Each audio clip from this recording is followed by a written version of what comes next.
বন্ধুরা, আজ আমি বানাচ্ছি আলু দিয়ে চিকেনের ঝোল। তার জন্য কড়াই গরম করে নিয়ে পরিমাণ মতো সরষের তেল দিয়ে দিলাম লবণ আর হলুদ।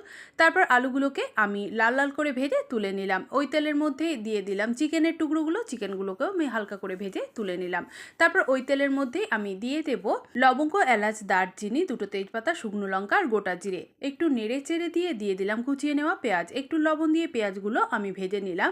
তারপর আদা রসুনের পেস্ট দিয়ে নেড়ে চেড়ে, টমেটো কোচানো দিয়ে নেড়ে চেড়ে, লবণ, হলুদ, ধনে জিরের গুঁড়ো, চিনি আর কাশ্মীরি মির্চের গুঁড়ো দিয়ে একটু জল দিয়ে ভালো করে মশলা কষিয়ে নিয়ে দিয়ে দিলাম ঘিটা দিয়ে একটু নেড়ে চেড়ে ভেজে নেওয়া চিকেন আর আলু দিয়ে চেরা কাঁচা লঙ্কা দিয়ে ভালো করে কষিয়ে নিয়ে একটু ঢাকা দিয়ে কিছুক্ষণ তৈরি করে নিয়ে দিয়ে দিলাম হাফ লেবুর রস। তারপর একটু নেড়ে চেড়ে দিয়ে দিলাম পরিমাণ মতো গরম জল। তারপর ঢাকা দিয়ে এটাকে কিছুক্ষণ তৈরি করে নিয়ে দিয়ে দিলাম গরম মশলা আর জায়ফল গ্রেট করে।